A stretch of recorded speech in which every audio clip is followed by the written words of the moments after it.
오늘 저는 여러분과 함께 낭망치 않는 기도란 제목으로 은혜를 나누고자 합니다. 우리들은 조금 기도하고 쉬 응답이 없으면 곧장 낭망하고 맙니다. 그러나 우리 앞서서 믿었던 믿음의 용사들은 그렇게 쉽게 낭망하지 않았었습니다. 아브라함은 나이 75세 하나님의 부르심을 받아 가나안으로 나아갈 때 하나님께서 그 후사인 아들을 주시겠다고 언약하셨습니다.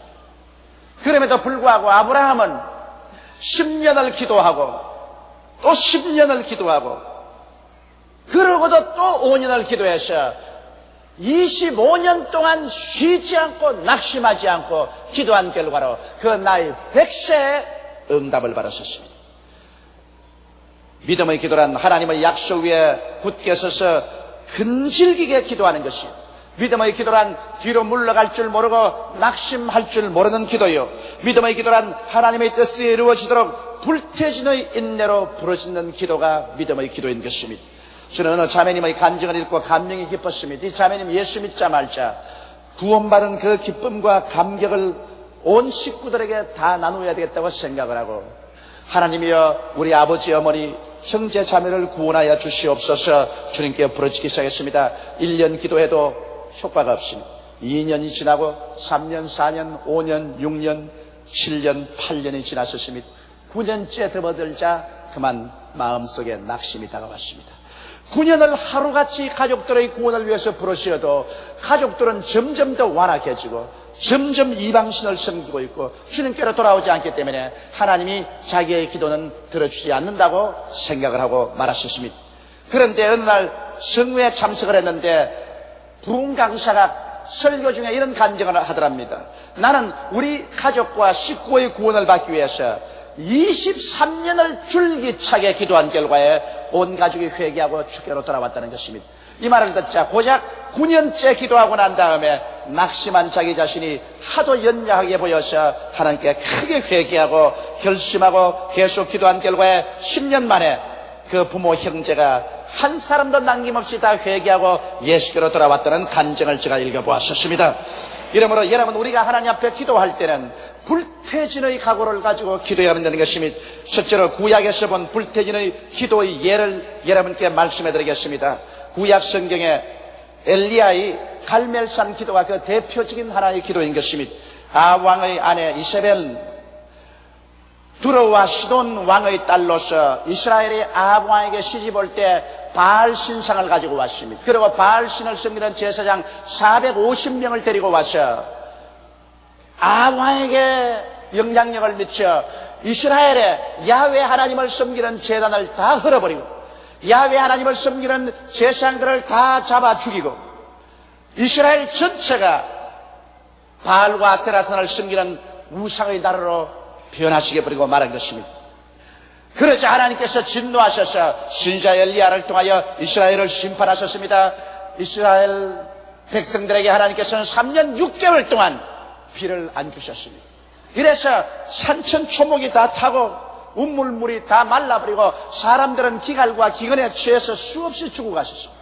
3년 6개월이 지나자 엘리야가 갈멜산에서 아합 왕을 불러놓고 이스라엘에 와 있는 바알신 제사장 450명을 함께 불러놓고 시합을 했습니다. 바알이 참 하나님이냐 야훼가 참 하나님이냐 시합하자. 온 백성들이 다 모인 가운데서 단 2개를 쌓았었습니다. 하나는 야훼를 위해서, 하나는 바알을 위해서 쌓고 장작을 얹어놓고 제물을 갖다 놓고, 그리고 기도해서 하늘에서 불로서 응답하여 그 제물을 태우는 신이 참신인 것을 증명하려고 했습니다. 그리고 엘리야가 하는 말이 바알의 제사장 너희들은 나보다 수가 많으니 너희들부터 먼저 기도하라고 했습니다. 그래서 바알의 제사장들은 바알의 제단에 장작불을 놓을 준비를 하고 제물을 얹어놓고 그들은 그 주위를 뛰고서 춤추며 몸에 상처를 입혀 피를 흘리면서 부르짖었습니다. 바알이여 바알이여 불로서 응답하소서 불로서 응답하소서. 그러나 하루 종일 부르짖고 저녁이 되어도 응답을 하지 않습니다. 엘리야가 조롱을 했습니다. 너희 신이 잠들었는가 보다 그 고함을 쳐서 깨워라. 혹은 너희 신이 여행을 하고 있는가 보다 빨리 불러들이라. 그 조롱을 받고 바알의 제사장들이 몸에 상처를 입히고 피를 흘리면서 부르짖어도 불은 임하지 않았습니다. 그러나 저녁 제사 지낼 쯤 되었을 때 엘리야는 사람들에게 물을 길러와서 그 재단에 붓고 그 주위에 도랑을 파고 거기도 물을 가득하게 붓고 그 다음엔 재물에도 물을 잔뜩 부어서 도저히 인위적으로는 불이 붙지 못하게 만들고 난 다음에 울었더랬습니다. 하나님이여, 내가 이렇게 하는 것은 야훼 하나님의 뜻에 따라 하는 것이요 이 백성을 돌이켜 하나님께로 돌아오게 하는 것인 줄 알게 하옵소서. 야훼 하나님이여, 불러서 이 재단에 응답하소서. 부르짖을 때 푸른 하늘에서 번개가 내리쳐서 재단을 때리니 재단의 모든 재물이 다 불타버리고 돌도 다 타고 그 주위의 도랑에는 물조차 다 불이 혈어서 핥아버리고 말았습니다. 그러자 백성들이 엎드려서 야훼 그는 참 하나님이라고 고함을 쳤습니다. 이럴 때 엘리야는 명령해서 450인 바알신을 섬기는 제사장들을 다 잡아서 기손 시내까지 내려가서 그들 목을 쳐서 죽이고, 그리고는 갈멜산에 올라가서 비를 달라고 기도하기 시작한 것입니다. 하나님이여, 이제 이 나라의 우상 숭배자들을 다 멸하셨으니 비를 주옵소서. 그런데 그가 그의 종하고 같이 가서 기도한데 얼마나 간절히 기도했던지 그의 허리가 휘어져서 다리 사이로 머리가 들어갔었습니다. 주여 피를 주소서. 그리고 그 종을 보고 산꼭대에 올라가서 무슨 증거가 있는지 보라. 올라가 보니까 푸른 하늘에 아무것도 안 보입니다. 주인이 올라가 보니 아무것도 안 보입니다. 그래, 하나님이여 비를 주소서. 두 번째 올라가 보라. 종이 또 뛰어 올라가 봤습니다. 아무것도 안 보입니다. 주인이여 아무것도 안 보입니다. 또 그런 부르짖어 기도하고 난 다음 세 번째 또 올라가 보라. 그가 올라가서 또 살펴보니까 푸른 하늘 이외에 아무것도 안 보입니다. 내려와서 투덜투덜한 말입니다. 주인님, 세 번째 올라가도 아무것도 안 보입니다. 그러자 엘리야는 또다시 간절히 부르짖어 난 다음 네 번째 또 올라가 보라. 주인님, 올라가 보나 마나입니다. 올라가도 아무것도 없습니다. 그래도 올라가 보라. 그래서 올라가서 또 살펴보니 푸른 하늘에 아무것도 안 보입니다. 내려와서 아무것도 안 보입니다. 그러자 엘리야는 또다시 엎드려 간절히 기도하고 난 다음 다섯 번째 너 또 올라가서 보라. 주인님, 이거 뭐 잘못된 거 아닙니까? 올라가봤자 보나 말합니다. 잔소리 말고 올라가 보라. 올라가서 보니 푸른 녹 같은 하늘에 아무것도 안 보입니다. 그럼 또 내려와서 아무것도 안 보인다 그러니까 또 엎드려서 간절히 계속해서 기도하고 난 다음 여섯 번째 또 올라가 보라고 말하니까 종이 고개를 슬레슬레 흔듭니다. 우리 주인이 기도하다가 정신이 돌았는가 보다. 아무리 올라가도 아무것도 안 보이는데 또 왜 올라가라 그러? 오늘 다리에 알만 가지겠다. 그러면서 그는 투덜투덜하고 올라가서 살펴보니 역시 녹 같은 하늘에 아무것도 보이지 않습니다. 그런데 내려와서 주인님, 내가 안 그럽니까? 여섯 번째 올라가도 아무것도 없는데 왜 자꾸만 기도를 하고 올라가라 합니까? 주인은 또 간절히 기도가 난 다음 일곱 번째 또 올라가라. 올라가나만 하지 뭐. 그래도 올라가라. 그래서 투덜투덜 올라갑니다. 올라가 보나 마나 뭐 새파란 하늘에 기도한다고 무슨 정상이 생길고. 그러면서 올라가서 이렇게 살아보니까 저 동해바다 끝에 사람 손바닥만한 구름 한 점이 떠 있거든. 그 내려왔습니다. 주인님, 뭘 봤느냐? 올라가서 보니까 저 많은 먼 바다에 사람 손바닥만한 구름 한 점 떠 있는데 그게 무슨 효과가 있습니까? 하나님의 응답의 징조가 보인다. 빨리 임금에 가서 말하기를 병거를 정비하고 올라타고 시내로 질주하라 가라. 큰 비의 소리가 들린다. 그러자 그 조그마한 손바닥한 구름이 먹장구름으로 변해서 온 하늘을 덮더니만 하늘에서 몇성 병력이 치고 비가 쏟아져 내려와서 3년 6개월 동안 기갈에 처한 땅이 물로서 넉넉하게 적셔버리고 말한 것입니다. 엘리야가 기도할 때 그는 한두 번 기도하고 낙심하지 않았었습니다. 그에게 증거가 나타날 때까지 그는 불태진의 기도를 한 것인 것입니다. 여러분과 나도 기도할 때 증거가 나타날 때까지 뒤로 물러가면 안 됩니다. 우리는 1000번이고 10,000번이고 증거가 나타날 때까지 하나님께 엎드려 기도해야 될 것입니다. 성경에 보면 다니엘의 21일간의 기도가 있습니다. 바사왕 고레스가 통치할 때 포로로 잡혀간 이스라엘 민족의 운명을 탄식하고 다니엘은 민족의 장래를 알기 위하여 히데겔 강가에 나가서 하나님께 부르짖게 됐습니다. 하나님이여, 이 민족의 운명을 가르쳐 주시옵소서. 그런 절식을 하면서 하나님께 부르짖게 되는데 한 주일 동안 기도해도 아무런 응답이 없었습니다. 보통 사람 같으면 물러갔을 것입니다. 그러나 그는 근질기게 2주일째 기도했었습니다. 그래도 아무 응답이 없어 많은 동료들은 낙심하고 뒤로 물러갔습니다. 그는 계속해서 석 주일 들어가서 기도를 합니다. 19째 기도를 해도 아무 응답이 없고 20날이 되어도 응답이 없는데 20하루가 되자 갑자기 하늘에서 광채가 나고 찬란하게 천사가 광채를 내면서 나타나셨습니다. 그리고 하나님의 지극히 사랑받은 다니엘아, 너가 기도할 때 첫날에 너희 기도가 하늘에 상달되었으나 바사왕을 지키는 영적인 국군인 바사왕 악마의 군대가 나를 막아서 21일 동안 대치했었다. 그러나 군장 미카엘이 와서 나를 도와주므로 그 마귀의 신을 해치고 오늘 너에게 이 즐거운 소식을 가지고 내려왔다고 말한 것입니다. 만일 다니엘이 연단된 기도로서 근질기게 견디는 기도를 하는 것을 모르는 사람이었다면 한 일주일 기도하다가 마쳤으면 그의 기도는 응답되지 않고 말았을 것입니다. 그러므로 여러분, 구약에서 하나님의 위대한 손길을 움직인 사람들은 근질기게 기도한 사람이었습니다. 둘째로 우리 신약에서 불태진의 기도를 한 사람을 한번 살펴보십시다. 그는 헬라의 스로보니게 여인의 기도인 것입니다. 예수님께서 두로와 시돈에 쉬러 가셨습니다. 사람 몰래 쉬러 갔는데 예수님 때는 소문이 나자 수많은 병든 자들이 병 고치러 왔습니다. 예수님이 제 아들과 함께 길을 가는데 한 여인이 와서 고함을 칩니다. 다윗의 자손 예수여, 나를 불쌍히 보소서. 내 딸이 흉악히 병들었나이다. 내 딸이 귀신 들려 고통 중에 서니 고쳐주소서. 고함을 치고 따라옵니다. 그러나 예수님께서는 대답도 하지 않았었습니다. 주님께서는 아예 그 기도에 응답하려고 생각을 하지 않았었습니다. 그러자 이 여인 뛰어와서 제자들을 붙잡았었습니다. 나를 불쌍히 여기소서. 내 딸 하나 있는데 귀신 들려서 인사불성이니 내 딸을 도와주소서. 제 아들에게 얼마나 간청했던지 제 아들이 예수께 와서 중보를 했습니다. 주님, 이 여자가 너무나 비참하게 울고 간청하라니 좀 돌봐주시지요. 그럴 때 예수님은 단호하게 말씀합니다. 나는 이스라엘의 잃어버린 양 위에는 다른 데로 보내심을 받지 아니하였. 아직 때가 오지 아니하였. 십자가에 못 박인 이후로 이방인의 시대가 왔지, 십자가에 못 박이기 전에는 예수님은 이스라엘 백성들을 위해서 오신 것입니다. 그러므로 때가 안 왔으므로 이방인을 도와줄 수는 없다는 것입니다. 그래서 제 아들이 그 여인에 가서 말했습니다. 지금은 때가 아니라 주님이 이방인은 도와줄 수 없다고 말합니다. 그러자 여자는 제 아들을 해치고 난 다음에 예수님께 나와서 길을 막고 절하면서 주여 나를 도우소서 간청했습니다. 그럴 때 예수께서 그 여자를 바라보시고 난 다음 얼음장같이 찬 눈길로 이렇게 말씀했습니다. 자녀의 떡을 취하여 개들에게 던짐이 마땅치 아니하다. 이스라엘 백성은 하나님의 자녀여, 너희 이방인은 지금 개다. 개에게는 안 준다. 이쯤 했으면, 보통 사람 같았으면 뭐 어쩌고 어째요? 기도 안 해주면 안 해줬지 개라고요? 아이고 억울해. 이럴 수가 있느냐. 그리고 소매를 거치고 한바탕 하려고 했을 것입니다.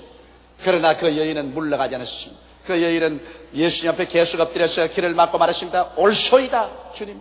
그러나 개들도 주인의 상에서 떨어지는 부스러기는 먹습니다. 이 얼마나 놀라운 말입니까?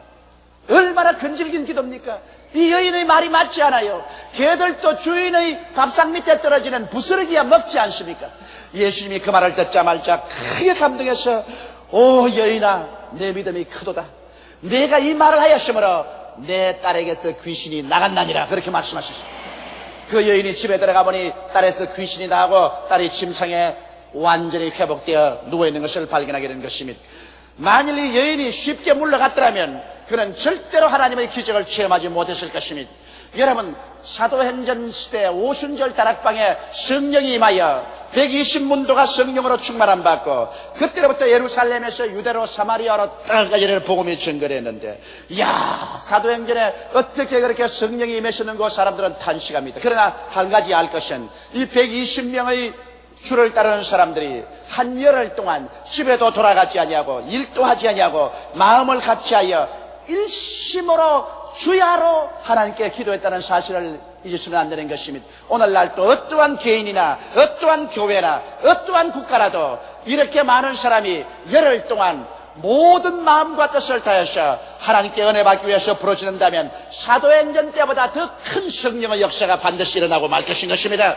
오늘 왜 교회가 부흥 안 되느냐, 왜 하나님의 역사가 일어나지 않느냐, 여러 가지 변명과 불평을 말하고 있지만 실상은 이와 같은 근질긴 기도를 하지 않기 때문인 것입니다. 요사이 사는 것이 다 편리해져서 그저 단추만 누르면 모든 것이 턱턱 이루어지니까 기도도 단추 누르듯이 간단히 눌러가지고 응답받으려고 하는 그러한 기질이 있습니다.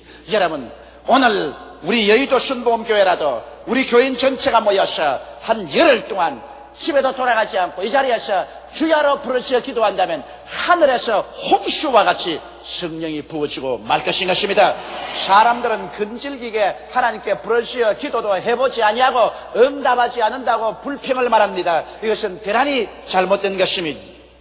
셋째로 예수님께서는 우리에게 누가복음 18장을 통하여 근질긴 기도를 하고 낙심하지 말라고 이러한 예를 들어서 설명했었습니다. 한 도시에 재판관이 있었는데 얼마나 냉정한 사람인지 하나님도 두려워하지 않고 사람을 무시하는 사람이었습니다. 그런데 그 도시에 가장 불쌍하고 사람들에게 멸시와 천대를 받은 도울 자 없는 과부 한 사람이 있었습니다. 이 과부가 억울한 일을 당했습니다. 그러나 아무도 그를 도와줄 친정도 시입도 없습니다. 이래서 이가 재판관에게 나와서 말했습니다. 재판관이여, 나의 원수에 대한 원한을 갚아주소서. 재판관이 웃었습니다. 웃기는 소리 하지 마라. 나는 하나님도 두려워하지 않고 사람도 무시하는데 너 같은 버림받은 과부의 기도를 내가 들을 테겠느냐. 그러고 무시해버렸습니다.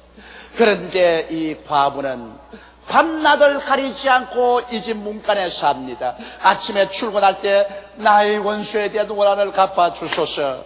재판소에서 퇴근하면 재판소에서 나의 원수에 대한 원한을 갚아주소서. 뒤를 따라오면서 계속 부르짖습니다. 이것이 하루가 아닙니다. 봄이 가고 하마나 안 그러겠지 싶었는데 계속합니다. 여름이 오고 여름이 가고 그래도 계속해서 부르짖습니다.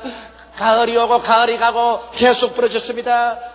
찬바람 부는 겨울이 오고 겨울이 가도 계속 부르짖습니다. 나중에 재판관이 신경쇠약증이 걸릴 지경입니다. 이제 이 여자만 보면 간이 털컥 내려앉고 잠을 자도 꿈에도 이 여자가 나타나서 부르짖고 아예 식은땀이 나고 견딜 수가 없습니다. 그래서 그가 나중에 하는 말이, 내가 하나님을 두려워하지 아니하고 사람을 무시하지만은 이 여자가 밤낮으로 와서 내게 부르짖어 나를 번거롭게 하니 내가 견딜 수가 없다. 그러므로 이 여자의 원한을 풀어주고 내 단잠 좀 자야 되겠다. 그래서 그가 이 여자의 원한을 풀어주었다고 예수께서 말씀하시면서 이 불의한 재판관의 말한 것을 들으라. 하물며 밤낮으로 하나님께 나와서 부르짖는 대간 백성들의 부르짖음을 하나님이 속히 들어주지 않겠느냐. 하나님께서 곧장 응답해 주시리라.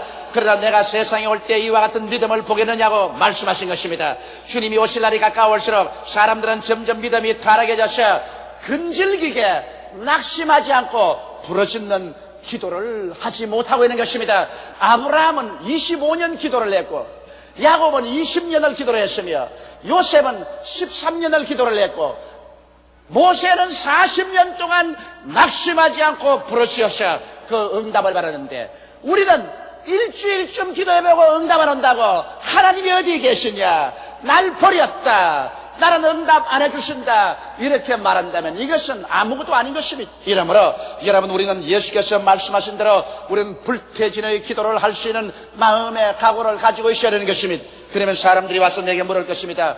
왜 인내의 기도가 필요합니까? 왜 불태진의 기도가 필요합니까? 하나님이 우리를 사랑하신다면 우리 부르짖을 때 적시로 응답해 주면 될 것인데 무엇 때문에 우리들에게 그렇게 애를 먹이고 부르짖게 만듭니까? 그런 말을 할 것입니다. 그러므로 네 번째, 왜 인내의 기도가 필요한가, 그 이유를 말씀해 드리겠습니다. 인내의 기도가 필요한 이유는 우리 모든 사람들이 인본주의로 살기 때문인 것입니다. 인본주의적 욕심이 깨어지고 하나님 중심의 마음 바탕이 되어야 하나님이 응답을 해 주시는 것입니다. 사람들이 그릇을 예배해야 무엇을 담아줄 수 있지 않습니까? 이와 같이 그릇 속에 더러운 것이 꽉 들어차 있는 그대로 밥을 받아 먹으려면 어떻게 줄 수 있습니까? 그릇 속을 다 깨끗이 소지하고 닦고 정결하게 하고 밥을 받아 먹어야 되지 않겠습니까? 우리가 하나님께 응답 받으려고 할 때 우리 마음 바탕이 바로 그릇인 것입니다. 그런데 우리의 마음 바탕이 육신의 정욕, 안목의 정욕, 세상 자랑으로 꽉 들어차고 인본주의로 정욕으로 쓰려고 구하면 하나님이 만일 그런 사람에게 응답해 주었다가 그 사람 영혼도 잃어버리고 그 주위도 다 망쳐버리고 마는 것입니다. 성경에는 너희가 없는 것은 구하지 아니함이에요. 구하여도 받지 못하면 정력으로 쓰려고 잘못 구함이라고 말씀하고 있는 것입니다. 이러므로 우리가 기도할 때 하나님이 기다리시는 이유는 우리가 깨어져서 정욕을 다 회개하고 인본주의에서 신본주의로 돌아서기를 원하시고 계시기 때문인 것입니다. 이와 같은 변화를 받는 것이 시간이 걸립니다. 변화라는 것이 그렇게 신속히 오지 않습니다. 이러므로 우리가 하나님 앞에 회개하고 깨어지고 내가 변화되는 데는 시간이 걸려서 어떠한 사람은 한 달, 어떠한 사람은 1년도 걸릴 것입니다. 이와 같은 변화받은 바탕 위에 하나님께서 응답하자고 하니까 시간이 걸리게 되는 것입니다. 또한 기도에 시간이 걸리는 것은 마귀의 저항을 물리치고 나아가는데 인내의 시간이 필요한 것입니다. 기도라는 것은 여러분 씨름과 한 가지입니다. 요사이 텔레비에 보면 한국에 씨름이 나오지 않습니까? 뭐 백두장사, 한라장사하고 나오는데 씨름하는데 보십시오. 딱 붙잡고 서서 한, 둘, 셋 하고 그냥 휙 넘어지는 사람 보았어요?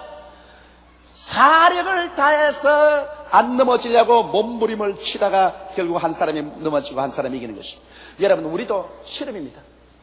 우리의 싸움은, 우리의 씨름은 혈과 육에 대한 것이 아니라고 성경은 말하고 있는 것입니다.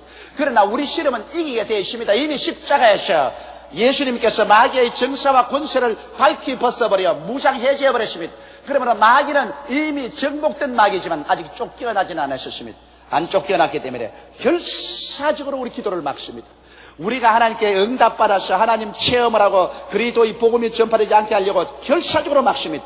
그러므로 이미 이겨놓은 전쟁이지만은 실험은 해야 되는 것입니다. 이러기 때문에 여러분 실험이라는 것이 그렇게 쉽게 넘어지지 않습니다. 우리는 밀리고 밀리면서 계속해서 실험을 해서 마귀를 몰아쳐야 되는 것입니다. 나는 정신병자를 위해서 과거에 많이 기도를 한 사람입니다. 그때는 교회가 적고 시간이 많아서 한 사람 한 사람에게 관심을 기울이고 기도해 줄 수 있었는데 저희 체험으로는 가장 쉽게 나가는 마귀도 최소한도 3시간 동안 계속해서 기도해야 될 수 있습니다. 보통 6시간, 10시간, 어떤 것은 일주일 계속해서 부르짖어 기도해야 쫓겨나갑니다. 그래서 마귀는 이미 쫓겨나게 되어 있지만은 그럼에도 불구하고 막습니다.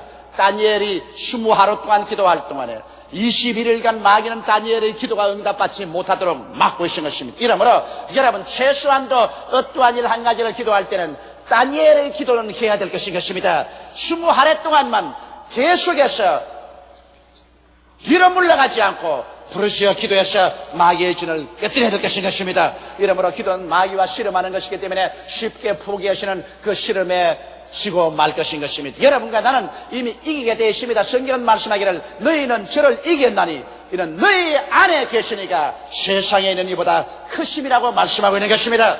우리 속에 계시는 하나님의 성령이 세상에 있는 어떤 마귀보다 크므로 우리가 뒤로 물러가지 않고 계속해서 밀어붙이면 결국 승리는 우리의 것이 되는 것입니다. 그 다음 또 우리가 인내의 기도가 필요한 것은 믿음의 기도가 되기 위해서는 인내의 시련이 필요한 것입니다. 성경에는 믿음으로 구하고 조금 더 의심하지 말라고 말했는데 여러분 우리가 진실한 믿음이 아니면 조금 세월이 흘러가고 시간이 걸리면 마음속에 구름같이 의심이 피어올라서 그 믿음은 박삭해버리고 마는 것입니다. 그러므로 진짜 믿음이냐 가짜 믿음인 것은 시간이 걸려봐야 합니다. 이러므로 우리가 기도할 때 하나님은 너가 진짜 믿음으로 기도하느냐 이것은 가짜냐를 알아보기 위해서 주님이 시간을 걸리도록 하는 것입니다. 진실한 믿음은 눈에는 아무 증거 안 보이고 귀에는 아무 소리 안 들리고 손에는 잡히는 건 없어도 뒤로 물러가지 않고 불태진의 기도를 해 나가는 것입니다. 그러나 신실한 믿음이 아닌 사람은 조금 기도하다가 환경이 어려워지고 응답이 오지 않으면 그만 원망 불평 탄식하고 뒤로 물러가 버리고 마는 것입니다. 그러므로 진실한 믿음인가 시험해 보기 위해서는 시간이 걸립니다. 이러므로 사랑하는 성도 여러분, 여러분과 나는 굉장히 많은 문제들을 가지고 있습니다. 가정 문제, 개인 문제, 생활 문제, 사업 문제, 나라의 문제들을 가지고 있습니다. 우리의 기도는 하나님의 보좌를 움직입니다. 우리의 기도는 하나님의 팔을 움직이며 하나님은 우리 개인과 역사의 운명을 좌우하는 것입니다. 그러므로 예수 믿는 사람이 가지고 있는 무기는 원자타이나 수수탄보다 더 무섭습니다. 왜? 우리의 기도가 하나님의 손길을 움직이기 때문인 것입니다. 하나님의 손이 움직이면 온 지구 전체가 들썩거리는 것입니다. 이러므로 성도의 기도를 통해서 여러분 개인이나 가정, 생활이나 사업, 그 사회나 국가나 세계의 운명이 변화되는 것입니다. 이러기 때문에 여러분과 내가 하나님께 기도할 때 뒤로 물러가지 않은 불태진의 기도를 하게 되시기를 주의 이름으로 축원합니다. 응답받는 길은 확실한 믿음과 결코 낭망치 않은 마음의 자세와 끈질긴 인내로서만 이루어지게 되는 것입니다. 오늘날 만일 우리 성도들이 이와 같은 마음의 자세로서 기도했다면 수많은 문제들이 해결되고 하나님의 거대한 영광이 나타나게 되었을 것입니다. 우리 다 같이 고개 숙여 기도드리겠습니다. 거룩하시고 영광스러우신 우리 아버지 하나님, 우리는 하나님을 믿는다고 하면서 우리는 너무나 쉽게 낙심하고 뒤로 물러갔습니다. 아버지, 옛날에 우리 선조들이 10년이고 20년이고 30년이고 40년이고 뒤로 물러가지 않고 근질긴 인내로 기도한 그 기도를 우리가 배우게 하여 주시옵소서. 내 아버지 하나님이시여, 우리가 하나님의 뜻을 알면 그 뜻을 붙잡고서 하나님 보좌 앞에 나아가 결코 아니라는 대답을 받지 말고 예라는 대답이 나올 때까지 부르짖는 우리들이 되게 도와주시옵소서. 그래서 우리가 변화받고 마귀의 진을 깨뜨리고 진실한 믿음의 연단을 통해서 하늘나라가 우리에게 이루어지게 하여 주시옵소서. 예수님 이름으로 간절히 기도드리옵나이다. 아멘. 오늘 저는 여러분과 함께 항상 기도하고 낭망치 말라는 제목으로 은혜의 말씀을 나누고자 합니다. 많은 사람들이 제게 와서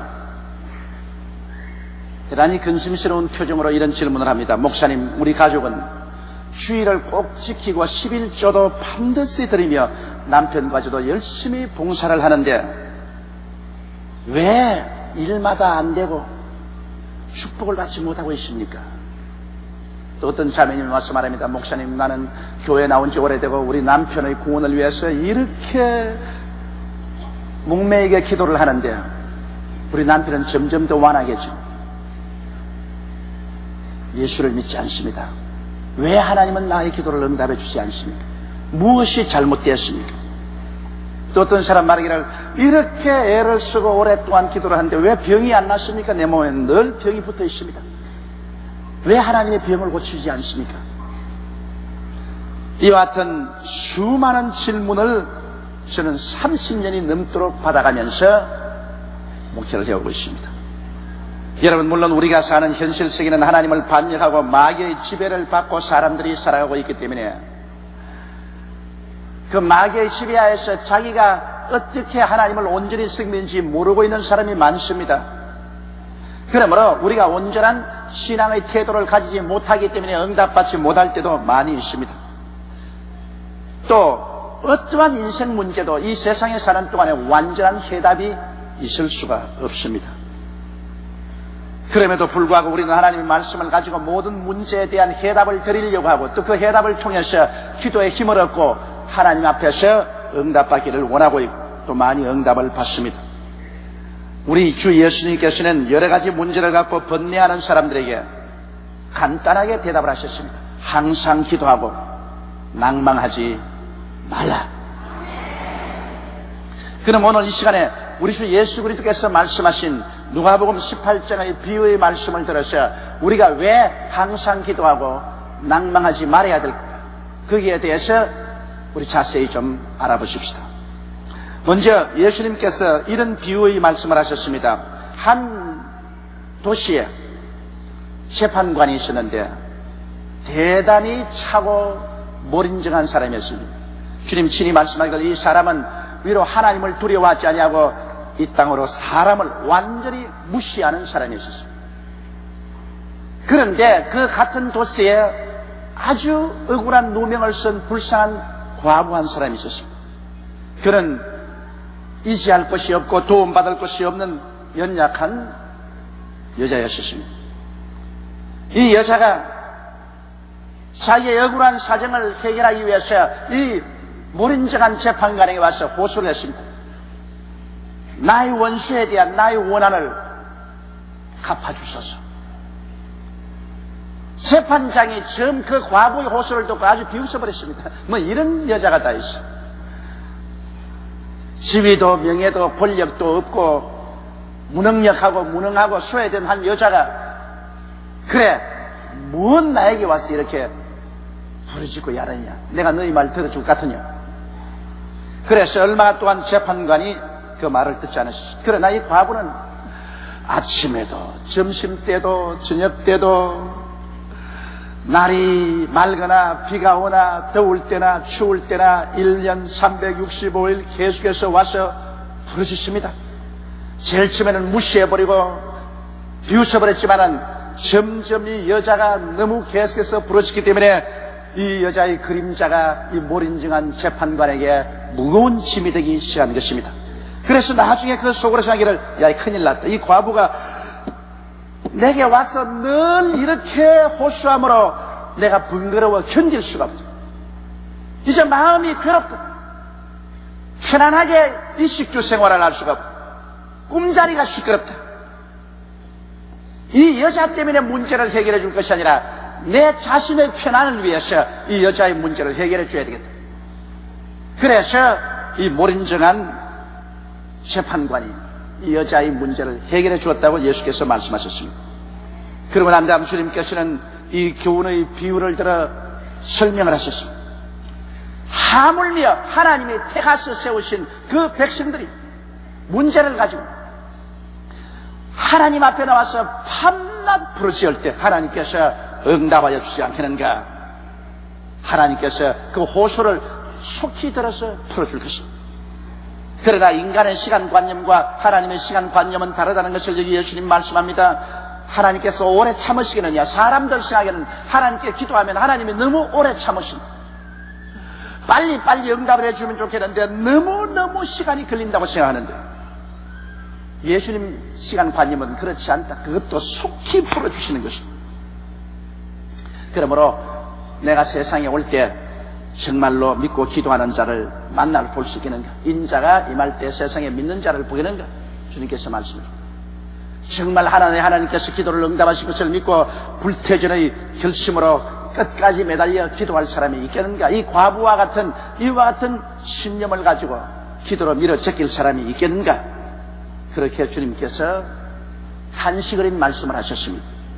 그러면 이 그리스도의 비유의 말씀을 통해서 우리가 오늘 알아봐야 될 것은 왜 하나님을 불의한 재판관에 비유했냐는 것입니다. 여러분, 하나님께서 이 불의한 재판관처럼 몰인정하고 인간을 무시하는 불의한 하나님일까요?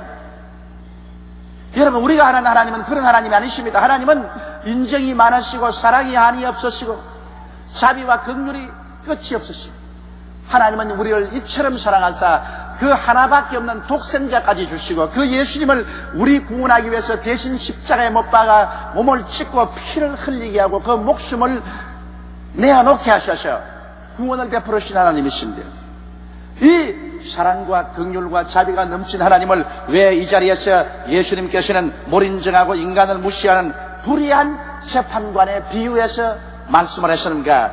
그게 우리가 초점을 맞추어서 생각해 봐야 될 것입니다. 왜 하나님께서 이와 같이 불의한 재판관으로 여러분 느껴집니까? 여러분도 기도할 때 우리 하나님 해도 너무하신다, 하나님 정말 불의하지 아니하신가, 이러한 느낌을 가져보신 적이 있습니까? 우리가 문제를 가지고 기도할 때 우리의 인간의 생각대로 기도가 응답되지 아니하고 너무너무 힘이 들고 너무너무 시간이 들면 우리는 마음속에 생각할 하나님 너무 무정하신다, 하나님 해도 너무하신다, 왜 우리를 이렇게 내버려두고 밤낮 부러지는 것을 응답하지 아니하실까? 이런 심정이 생겨나는 것입니다. 그러나 우리가 영적인 실상을 알고 보면 왜 예수님께서 이 사랑과 자비와 긍휼이 충만한 하나님을 불의한 재판관으로 비유했는지 그 이유를 알 수 있는 것입니다. 하나님은 실제로 불의한 재판관 같지 않지만은 그러나 우리가 하나님께 기도할 때 느끼는 그 느낌이 그처럼 생각하게 된다는 것입니다. 그것은 영적 실상을 알지 못할 때 우리가 그런 느낌을 가집니다. 왜냐하면 하나님은 하늘의 보좌에 앉아 계시고 우주와 만물을 다스리시마는 타락한 마귀와 그 종자들은 하나님과 우리 지구 사이에 공중에 진을 치고 있는 것입니다. 사탄의 본부는 바로 공중에 있습니다.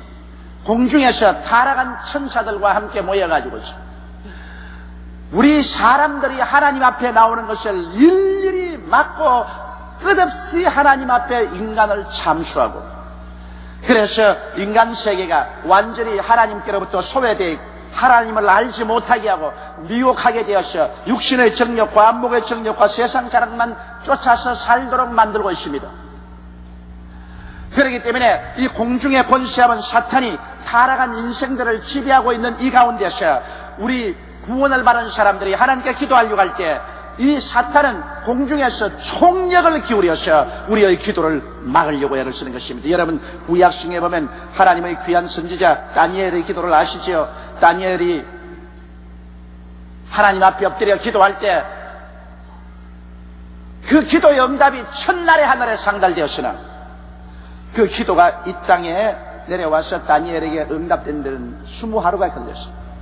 다니엘과 다니엘 친구들이 함께 기도했는데 다니엘의 친구들은 얼마 기도하지 않다가 한 사람 두 사람 떨어져 나갔습니다. 그들의 마음에는 하나님 하시도 너무하시다, 왜 이렇게 간절히 기도하는데 응답을 주시지 아니하실까, 하나님은 무인정하다, 이러한 심정으로 한두 사람 떨어져 나갔으나 다니엘은 실상을 알고 있는 사람입니다. 그래서 다니엘은 끝까지 견딥니다. 한 주일을 기도하고 두 주일을 기도하고 석주일째 기도가 계속되었습니다. 다니엘은 절대로 뒤로 물러가지 않습니다. 왜냐하면 기도 응답을 하나님이 안 해주시는 것이 아니라 하나님이 아무리 해주시려고 해도 공중의 권세는 마귀의 진을 무너뜨리지 않고는 그 기도가 상달되지 않는다는 것을 알고 있기 때문인 것입니다. 그런데 20하루째 하나님의 영광의 천사가 다니엘 앞에 임하였습니다. 하나님의 지극히 복을 받은 다니엘아, 너가 기도하는 첫날에 너 기도가 하늘에 상달되어 하나님께서 내게 명령하셔서 응답을 가져가려고 했으나 내가 공중에서 파사 다스리는 이 악령, 즉 파사 국군하고 대치해서 무려 20일 동안 밀고 땡기고 투쟁을 했다. 그런데 오늘 군장 미카엘이 와서 나를 도와주므로 20하루 만에 이 마귀의 진을 회파하고 내게 응답을 가지고 왔다고 말하셨습니다. 이거 보십시오.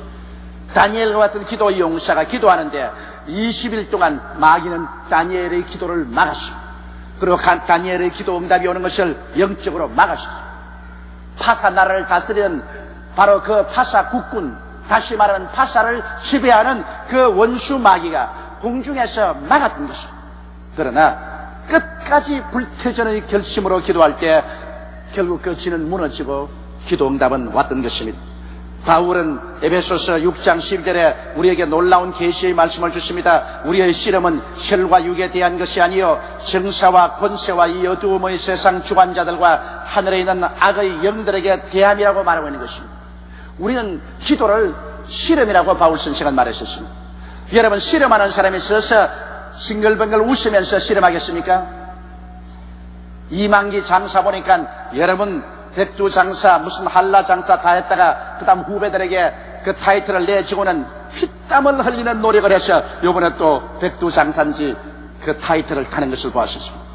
씨름이라는 것은 목숨을 바쳐놓고 몸부림을 치는 것입니다. 그런데 여기 우리 기도는 편안하게 앉아서 로맨틱한 언어를 말하는 그것이 기도라고 말하지 않습니다. 우리의 씨름은 혈과 육에 대한 것이 아니요 인간과 씨름하는 것이 아니요 정사와 권세와 이 세상 어두움의 주관자들과 공중의 권세 잡은 악의 영들에게 대함이라고 하는 것입니다. 그러면 기도하면 이와 같은 악의 영들이 우리에게 도전해 오므로 우리는 그 악의 영들과 함께 몸부림치는 씨름을 한다는 것입니다.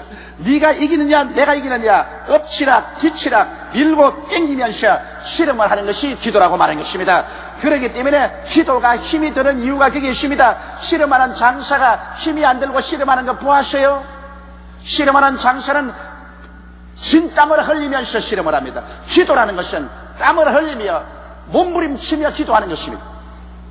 요한계시록에 보면 요한은 우리에게 이러한 하늘의 실상을 보여주고 있습니다. 계시록 12장 7절로 12절에 하늘에 전쟁이 있으니 미카엘과 그의 사자들이 용으로 더불어 싸울세 용과 그의 사자들도 싸우나 이기지 못하여 다시 하늘에서 저의 있을 곳을 얻지 못한지라 큰 용이 내어 쫓기니 옛 뱀 곧 마귀라고도 하고 사탄이라고도 하는 온 천하를 꿰는 자라 땅으로 내어 쫓기니 그의 사자들도 저와 함께 내어 쫓기니라. 또 내가 들으니 하늘에 큰 음성이 있어 가로되 이제 우리 하나님의 구원과 능력과 나라와 또 그의 그리스도의 권세가 이루었으니 우리 형제들을 참수하던 자 곧 우리 하나님 앞에서 밤낮 참수하던 자가 쫓겨났고 또 여러 형제가 어린 양의 피와 자기의 증거하는 말을 인하여 이기었으니 그들은 죽기까지 자기 생명을 아끼지 아니하였다.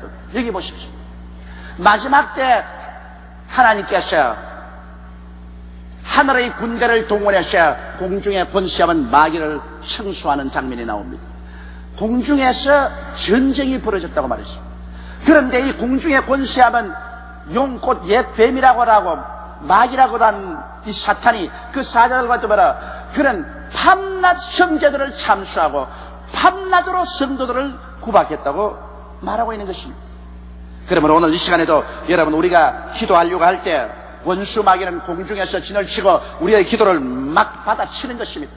우리의 기도를 막 밀어내는 것입니다. 그러므로 오직 용감하고 담대하며 근질긴 믿음의 용사만이 예수 그리스도의 이름과 그 하나님의 약속의 말씀과 성령의 능력과 보혈을 의지해서 그 진을 꿰뚫고 하나님 보좌에 상달될 수가 있는 것입니다. 그렇기 때문에 기도라는 것은 결단을 하지 않고는 응답을 받지 못합니다. 이러므로 주님께서 비유하시는 말씀에 이 과부가 불의한 재판관에 가서 호소하는 것과 꼭 마찬가지라고 말했었습니다. 처음에 이 과부가 불의한 재판관에 나올 때는 가슴이 서늘할 것입니다. 왜? 이와 같은 벽에 부딪히기 때문인 것입니다. 여러분 성경에는 고아와 과부는 힘없고 소외된 자들의 전형적인 예로 등장합니다.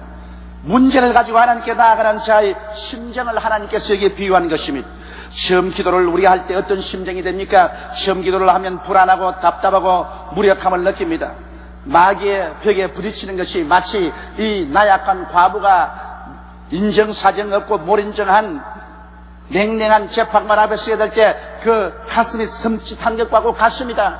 여러분 과부가 이 재판관에서 나에 대한 원한을 갚아주소서 말할 때 그 말이 어디 조금이라도 통과될 것 같습니까? 우리가 제일 처음 하나님께 기도할 때 원수 마귀가 아주 무한정의 힘을 다해가지고서 우리 기도를 대적하기 때문에 마치 불의한 재판관에게 서있는 이러한 심정이 우리 마음속에 생기는 것입니다. 이러므로 상당 기간의 저항이 계속되면 대다수의 성도는 조금 기도하다가 그만 포기해버리고 맙니다.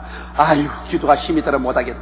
사람들이 기도 안 하면 신앙이 안 자라는데 왜 기도를 안 하냐? 힘이 들기 때문에 그만 기도를 포기해버리고 마는 것입니다. 그가 정규적으로 하는 새벽기도 혹은 정오기도 혹은 저녁기도 혹은 철야기도 혹은 금식기도 이러한 것을 포기해버리는 이유는 기도하는 것이 너무 힘이 듭니다. 왜?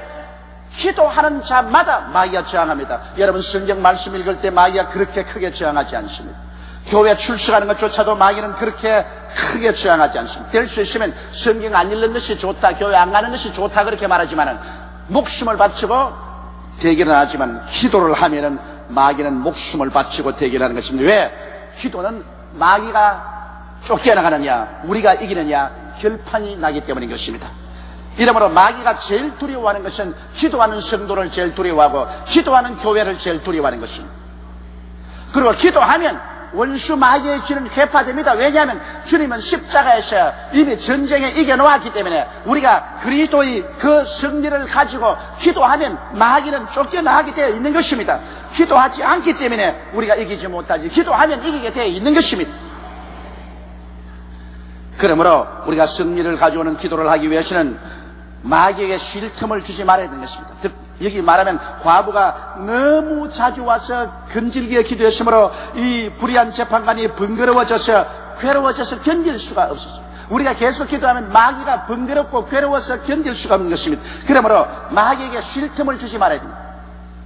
저는 처음 개척했을 때는 시간이 많이 있었기 때문에 이 정신병자들을 위해서 기도를 많이 했는데 정신병 들린 사람들을 와서 기도할 때는 줄기차게 기도해야 되는 것입니다. 그냥 간단히 안 나갑니다. 3시간, 8시간 어떠한 사람은 일주일을 내내 데리고서 계속 기도를 합니다.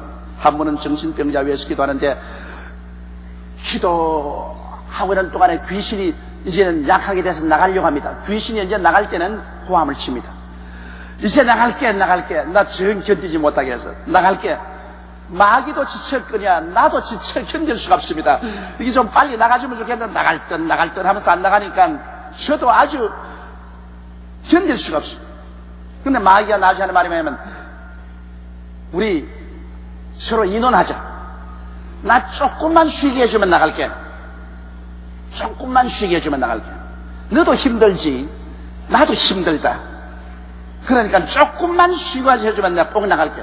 내가 그 말을 믿었다고요. 나도 피곤하니까. 그래, 좋다. 그럼 조금만 우리 쉬자. 그 다음 너 나가야 된다. 너 나갈게. 그래서 조금 쉬고 난 다음에, 자, 이제 나가니까 안 나간다. 쉬어서 이제는 힘이 생겼다. 그럽니다. 그대로 몰아쳤으면 곧 쫓아낼 것을, 그 조금 쉬게 해가지고서 몇 시간을 더 애를 먹고 대항을 해서 결국 쫓아냈었습니다. 이러므로 이 불의한 재판관에게 몰아친 과부의 호소처럼 근질기고 줄기차게 몰아쳐서 아예 번거롭고 괴로워 견딜 수 없게 되는 것입니다. 왜냐하면 우리의 기도는 마치 마귀를 번철에 얹어놓고 밑에 불을 떼는 것입니다. 기도에 불을 떼면 뜨거워가지고 제일 처음에는 천천히 나중에는 자꾸 빨라집니다. 뜨거워가 나중에는 뜨거워 하면서 뛰어나가 버리고 마는 것입니다. 그러니까 여러분, 기도는 그렇게 해야 되는 것입니다. 그 기도의 방법에는 여러 가지지 않습니까? 새벽 기도, 낮 기도, 밤 기도 정해놓고 기도를 하고, 그리고 혹은 더 답답한 일이 있으면 철야 기도에 와서 밤을 새워가며 기도하고, 혹은 금식 기도를 작정하고 기도원에 가서 기도하고, 이와 같은 기도를 해야 되는 것입니다. 그러나 우리가 꼭 알아야 될 것이 있습니다. 기도할 때 하나님이 왜 이렇게 하시나, 하나님을 원망하면 안 됩니다. 왜냐하면 여러분 밑에서 기도할 때 하나님이 위에서 힘써주는 것이기 때문에 하나님은 우리 편이라는 것을 알아야 되는 것입니다. 사람들은 기도할 때 하나님이 우리 편이라는 것을 쉽게 잊어버리고, 그만 기도가 신속히 응답 안 된다, 기도가 힘이 된다고 해서 하나님을 원망하기 시작하면 마귀의 회개에 빠져버린 것입니다. 우리는 밑에서 기도하고 하나님은 응답으로 위에서 내려오시고 마귀를 샌드위치 시키는 것입니다. 이렇기 때문에 우리는 하나님이 우리 편이라는 것을 기도할 때 늘 마음속에 기억해야 하는 것입니다. 왜냐하면 하나님은 우리를 사랑하셔서 우리의 기도가 응답되기를 원하시고 계신 것입니다. 누가복음 18장 7절에 하물며 하나님께서 그 밤낮 부르짖는 택하신 자들의 원한을 풀어주지 아니하시겠느냐, 저희에게 오래 참으시겠느냐고 말씀하는 것입니다. 이러므로 중도 하차식 기도가 아닌 불태전의 믿음의 기도를 해야 되는 것입니다. 나는 우리 교회 나온 부형님의 간증을 들어봤습니다. 그런 청운의 꿈을 품고 열심히 일을 해서, 그래서 아름다운 처녀를 만나서 결혼을 했는데, 결혼 첫날부터 부인을 만나니까 미워지기 시작하더랍니다. 그냥 보통 미워지는 것이 아니라 꼴을 쳐다보기도 싫어. 그래, 결혼한 그날부터 시작해서 부인하고 집에 돌아와서는 다른 방 생활을 합니다. 그러고 난 다음 그는 있는 힘을 다해서 주색 잡기를 다합니다. 왜냐하면 부인이 스스로 물러가라고.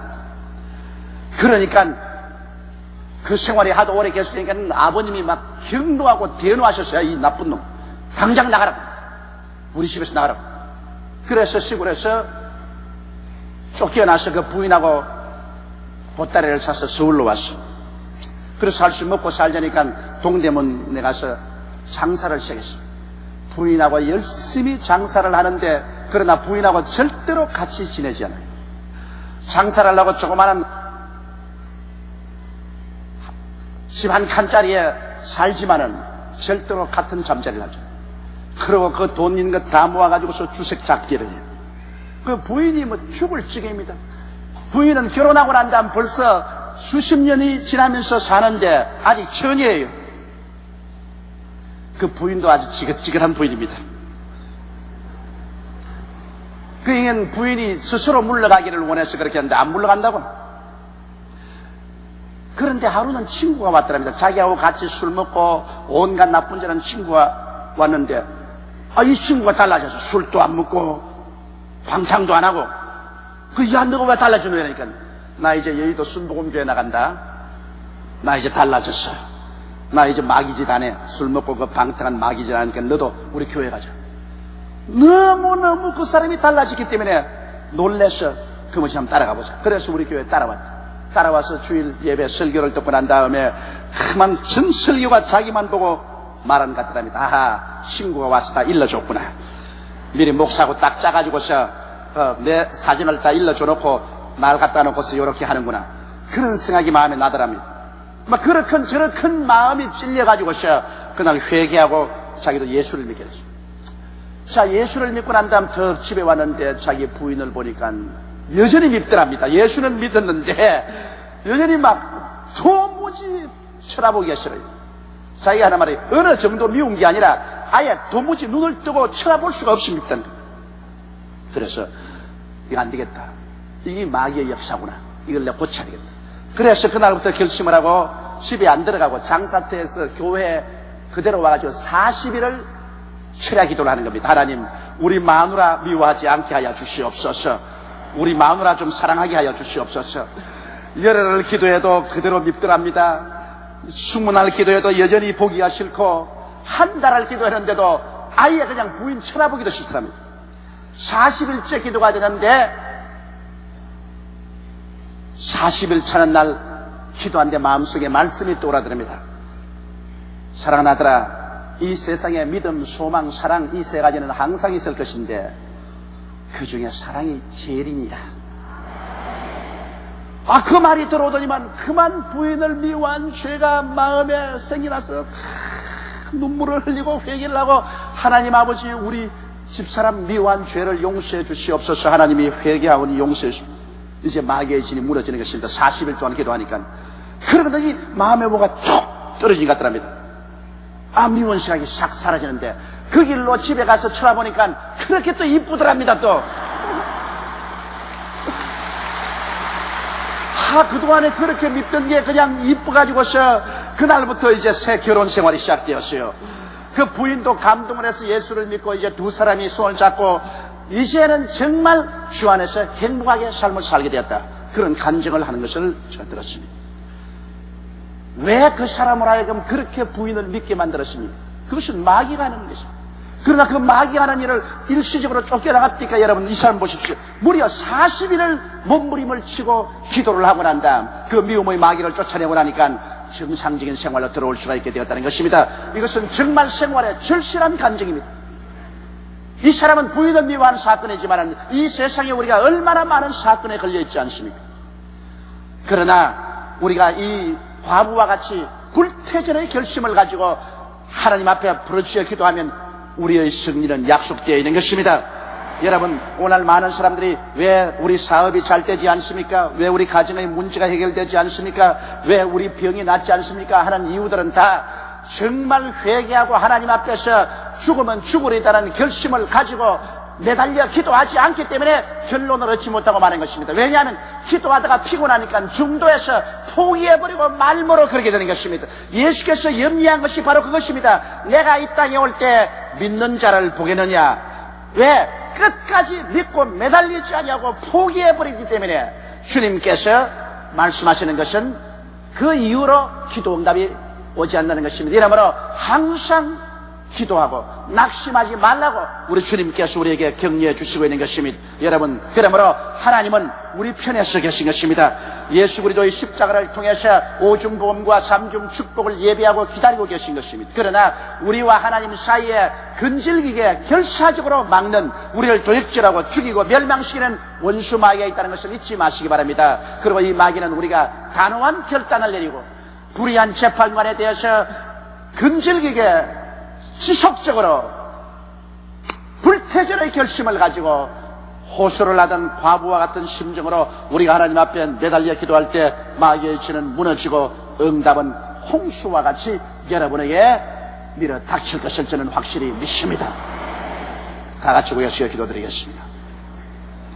전능하시고 거룩하신 우리 아버지 하나님, 우리는 이 세상에 사는 동안에 너무나 많은 문제에 걸려 있습니다. 개인 문제, 가정 문제, 생활 문제, 자녀 문제, 사업 문제, 수많은 문제들이 우리의 목에 걸립니다. 아버지 하나님이시여, 그러나 우리가 기도를 하고 이 문제를 해결하려고 해도 너무너무 마귀의 저항이 세기 때문에 낙심하고 맙니다. 지쳐버리고 맙니다. 조금 기도하다가 후퇴해버리고 맙니다. 내 아버지 하나님이시여, 죽으면 죽으려에 대한 각오로서 결코 뒤로 물러가지 않으며 불태전의 결심으로 마귀의 진을 향하여 돌진하는 기도를 하는 우리들이 되게 도와주시옵소서. 모두 다 하나님 앞에서 영원히 잘됨같이 범사에 잘되며 강건하고 생명을 얻되 풍성하게 얻는 역사를 체험하는 우리들이 다 되게 도와주옵소서. 우리 주 예수 그리스도 이름으로 기도드리옵나이다. 아멘. 은혜 받으실 하나님의 말씀은 누가복음 18장 1절로 8절입니다. 예수께서 그들에게 항상 기도하고 낙심하지 말아야 할 것을 비유로 말씀하여 이르시되 어떤 도시에 하나님을 두려워하지 않고 사람을 무시하는 한 재판장이 있는데 그 도시에 한 과부가 있어 자주 그에게 가서 내 원수에 대한 나의 원한을 풀어주소서 하되 그가 얼마 동안 듣지 아니하다가 후에 속으로 생각하되 내가 하나님을 두려워하지 않고 사람을 무시하나 이 과부가 나를 번거롭게 하니 내가 그 원한을 풀어주리라. 그렇지 않으면 늘 와서 나를 괴롭게 하리라 하였느니라. 주께서 또 이르시되 불의한 재판장이 말한 것을 들으라. 하물며 하나님께서 그 밤낮 부르짖는 택하신 자들의 원한을 풀어주지 아니하시겠느냐? 그들에게 오래 참으시겠느냐? 내가 너희에게 이르노니 속히 그 원한을 풀어주시리라. 그러나 인자가 올 때 세상에서 믿음을 보겠느냐 하시니라. 아멘.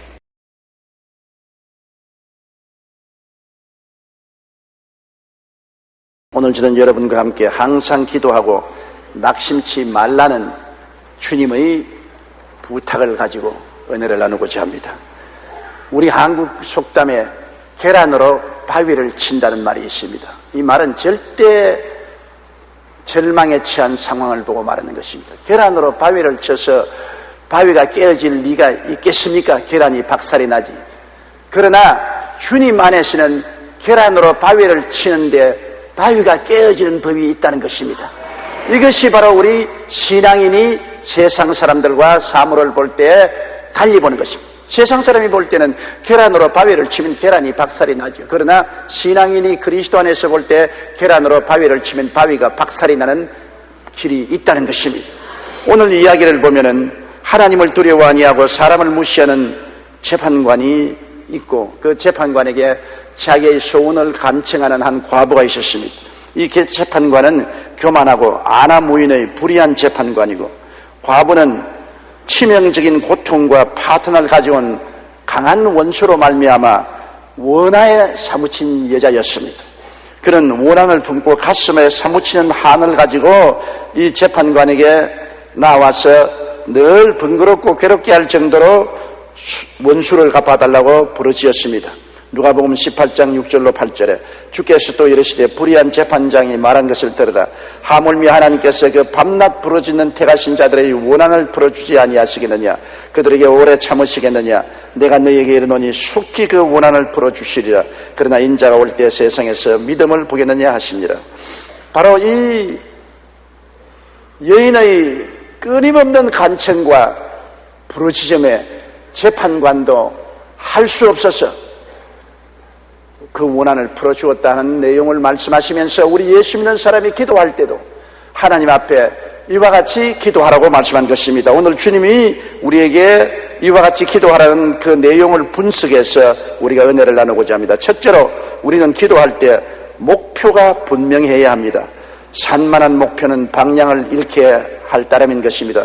과부처럼 분명한 원수에 대한 한풀이를 목표로 한 것처럼 우리도 목표가 분명해야 됩니다. 이 여인이 재판관에게 나와서 여러 가지 일을 부탁하지 않았습니다. 그는 오직 원수에 대한 한을 풀어달라고 간청하는 것입니다. 그 목표는 명명백백하고 뚜렷된 것입니다. 좌로나 우로나 치우칠 리가 없었습니다. 완전히 원수에 대한 원한을 갚아달라는 분명한 목적 있는 간청이었습니다. 마태복음 6장 7절로 8절에 또 기도할 때 이방인과 같이 중언부언하지 말라. 그들은 말을 많이 하여야 들으실 줄 생각하느니라. 그러므로 그들을 본받지 말라. 구하기 전에 너희에게 있어야 할 것을 하나님 너희 아버지께서 아시느니라. 인도의 마하트마 간디는 막대한 돈과 무기, 철저한 군사 조직을 가졌던 영국 정부와 대결하여 승리를 거두었습니다. 계란으로 바위를 치는 것처럼 보였던 간디가 승리를 거두었던 것입니다. 여기에는 그가 이길 수밖에 없는 이유가 있었습니다. 간디에게는 국가를 구원하기 위해 반드시 영국을 이겨야 한다는 분명한 목표가 있었기 때문인 것입니다. 간디는 승리를 거둔 후에 목표의 힘은 군사력의 힘보다 강합니다. 조직적인 정신력은 조직적인 군사력보다 위대합니다라고 말했습니다. 황제 나폴레옹도 마찬가지였습니다. 그는 전투를 앞두고 늘 이렇게 말했습니다. 전쟁의 승리는 이미 우리가 장악했다. 치밀한 목표 달성 계획을 이미 텐트 안에서 완성되었기 때문이다.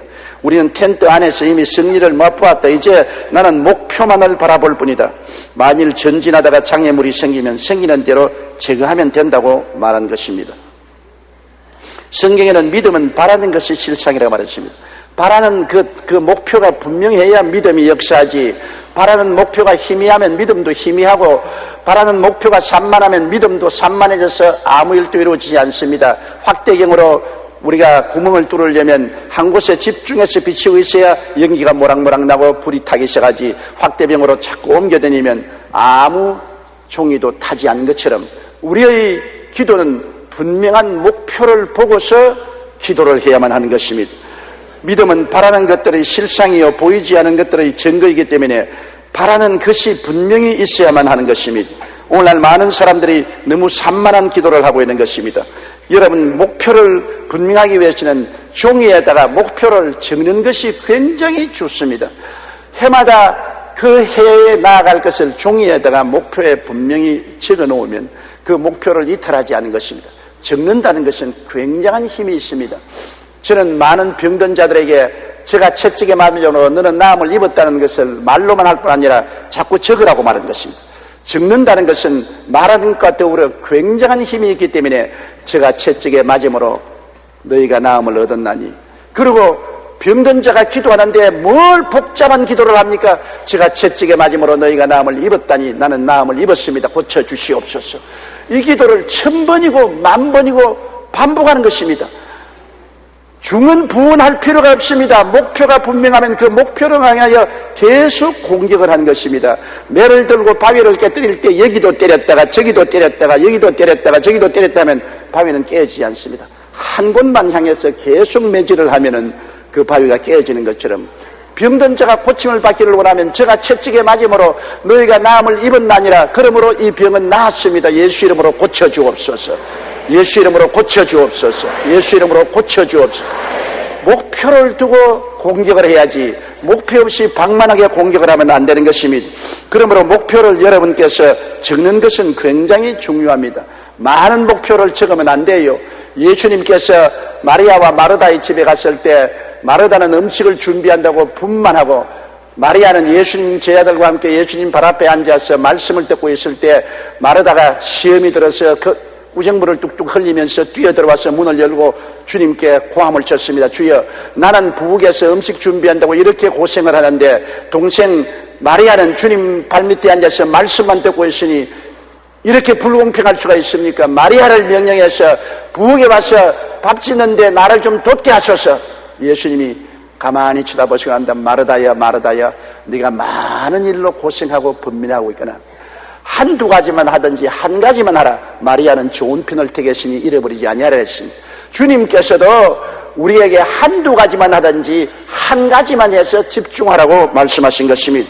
많은 일을 가진 분민만 많아지고 아무것도 올라가게 되지 않은 것입니다. 미국에서 성공한 잡지 석세스는 오래전에 예일대 학생들에게 설문조사를 했는데 그 가운데 목표에 관한 내용도 있었습니다. 세워둔 목표가 있는가? 목표를 기록해 두었는가? 목표 달성을 위해 계획을 세웠는가? 이런 질문을 했습니다. 그런데 이 세 가지 질문에 당시 응답자의 3%만이 목표를 세워 기록하고 있으며 그에 따른 실천 계획도 가지고 있다고 대답했습니다. 나머지 학생들은 목표가 있지만 기록을 하지 않는다든지 별다른 목표가 없다고 대답했습니다. 그로부터 20년이 지난 후 응답자의 수입을 조사해 봤더니 놀라운 사실이 나왔습니다. 당시 목표를 세우고 기록에 두었다고 응답한 3%의 사람들의 수입이 나머지 97% 사람의 수입보다 평균 10배나 높았다는 것입니다. 막연한 생각만 가지고는 그 어떤 것도 이룰 수 없습니다. 누가복음 10장 42절에서 예수님께서 몇 가지만 하든지 혹은 한 가지만이라도 족하니라고 말씀하신 것처럼 우리는 분명한 목표를 적고 늘 바라보며 나아가야 되는 것입니다. 그러므로 우리의 포켓도 수첩이 필요하고 연필이 필요한 이유가 거기 있는 것입니다. 내 수첩에 적어놓고 그러고 늘 그것을 펼쳐서 목표를 하루에도 수십 분 바라보는 것, 이것이 우리가 기도 응답의 절실한 요구가 된다는 것입니다. 지글러는 그의 책 목표를 알면 성공이 보인다 해서 목표가 없는 사람은 방향키가 없는 배와 마찬가지다. 각자 표류하거나 그냥 멈추어 떠 있거나 절망과 패배와 낙담의 해변에 도착하거나 할 것이라고 말했습니다. 엘리자베스 스튜어드 펠프스는 삶을 지배하는 거대한 힘 가운데 하나는 뚜렷한 목적을 갖는 것이다. 하나의 목적을 달성하기 위한 삶을 살아가기 시작할 때 목소리와 옷차림, 외모와 동작 하나까지 변하게 마련이라고 말했습니다. 실제로 오스트리아 빈 대학의 볼러 박사가 역사적으로 위대한 인물 200명을 조사한 결과 그들이 성공한 것은 머리가 좋아서가 아니라 인생의 목표가 분명했고 그 목표를 향해 매일매일 최선을 다했기 때문이라는 것을 밝혀낸 것입니다. 머리가 좋다고 인생을 성공하는 것 아닙니다. 인류대학을 나왔다고 성공하는 것이 아닙니다. 삶의 목표가 분명해서 그 목표를 향하여 좌로나 우로나 치우치지 않고 기도하며 내려 달려가는 그 사람이 성공을 하는 것입니다. 목표가 있어야 믿을 수가 있습니다. 목표를 세우고 나가는 사람은 구체적인 믿음이 있기 때문에 인생에서 승리할 수 있는 것입니다. 둘째로 하나님의 약속을 확실히 알아야만 하는 것입니다. 약속을 모르고 기도하는 것은 허공을 치는 주먹과 한 가지인 것입니다. 여러분, 하나님의 약속이 마음속에 확 들어와 있으면 그 약속에 서서 강력한 저항력을 발휘할 수 있는 것입니다. 낙심이 다가와도, 실망이 다가와도, 역경이 다가와도 그것을 헤치고 나갈 수 있는 마음속에 저항력이 생기는 것은 말씀을 마음속에 끊임없이 보고 그 말씀을 의지하고 말씀을 고백하는 데 있는 것입니다. 요한복음 15장 7절에 너희가 내 안에 거하고 내 말이 너희 안에 거하면 무엇이든지 원하는 대로 구하라 그리하면 이루리라. 하나님의 말씀이 바깥에 떠돌아다니면 안 되는 것입니다. 내 마음속에 꽉 박혀야 되는 것입니다. 내 마음속에 안주해야 되는 것입니다. 그렇기 때문에 하나님 말씀이 내 마음속에 들어오게 하기 위해서는 말씀을 묵상하는 것입니다. 앉아도 서도 말씀을 생각하고 되짚어서 그 말씀이 내 영혼의 올 속에 꽉 박혀야만 되는 것입니다. 의심의 파도가 아무리 다가와도 말씀의 반석이 있으면 그 말씀을 자꾸 주장하고 말씀을 통해서 의심의 파도를 산산조각으로 내버릴 수가 있는 것입니다. 아브라함은 여러 번 하나님의 말씀을 의심하고 그가 생애 실패를 거듭한 사람이었습니다. 그러나 만년에는 어떠한 환경에도 하나님 말씀 위에 서기로 작정을 한 것입니다. 그의 나이 100세가 되고 아내의 나이 90이 되어도 아들을 주실 것을 믿는데 그런 추호도 움직이지 않은 것은 약속의 말씀이 있었기 때문인 것입니다. 말씀 없이 100살 된 노인이 90살 된 아내를 데리고 자식 낳겠다면 그는 미친 사람인 것입니다. 그러나 말씀이 있는 사람은 미친 사람이 아니고 믿음의 사람이 되는 것입니다. 로마서 4장 18절로 22절에 아브라함이 바랄 수 없는 중에 바라고 믿었으니 이런 내 후손이 이 같으리라 하신 말씀대로 많은 민족의 조상이 되게 하리 하십니다. 그가 100세나 되어 자기 몸이 죽은 것 같고 살아있다가 죽은 것 같음을 알고도 믿음이 약하여지지 아니하고 믿음이 없어 하나님의 약속을 의심하지 아니하고 믿음으로 견고하여져서 하나님께 영광을 돌리며 약속하신 그것을 또한 능히 이룰 줄 확신하였으니 이러므로 그것이 그에게 의로 여기셨나니라. 여기에 말씀의 약속이 있었기 때문에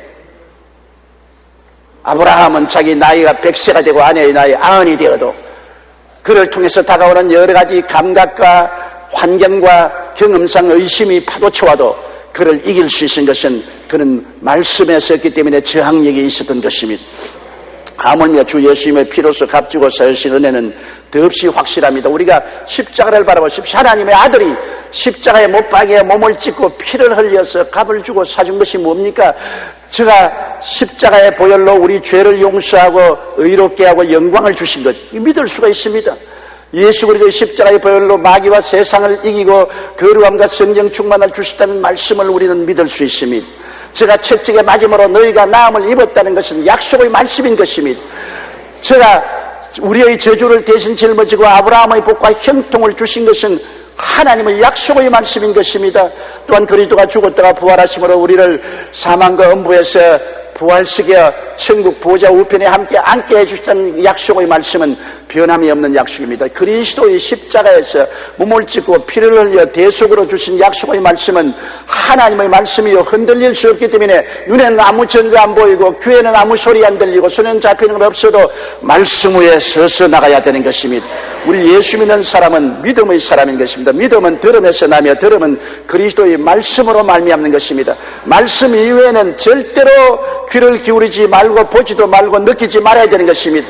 말씀이 만세반석이요 말씀이 우리의 믿음의 근거가 되는 것입니다. 그렇기 때문에 우리는 말씀에 서서 나아가면 하나님 앞에 기도를 응답받을 수가 있는 것입니다. 말씀에 기록되지 아니하고 약속이 없으면 우리가 허공에서 허우적거리다가 떨어질 수밖에 없는 것입니다. 셋째로 우리가 기도할 때 한 맺힌 마음, 정열적 소원이 있어야만 하는 것입니다.